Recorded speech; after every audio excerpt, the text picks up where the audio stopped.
कृषी दिनानिमित्त मी शुभेच्छा देतो। आज विधिमंडळामध्ये सरकारच्या माध्यमातून कृषी दिन साजरा केला जाणार। एखादा इव्हेंट जर करायचा असेल तो काय पद्धतीने केला पाहिजे या सरकारकडनं कुठेतरी आपण शिकलं पाहिजे।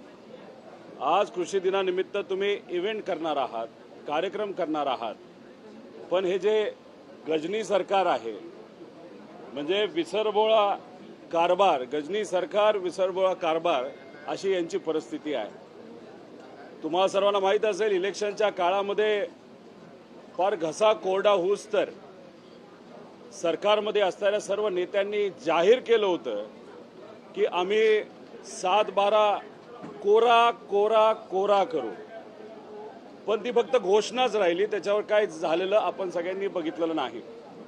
त्याच्याच बरोबर आपण जर बघितलं तर भावांतर योजना आम्ही आणू असं सरकारने सांगितलं होतं, त्याबद्दल सुद्धा गजनीप्रमाणे ते विसरलेले आहेत।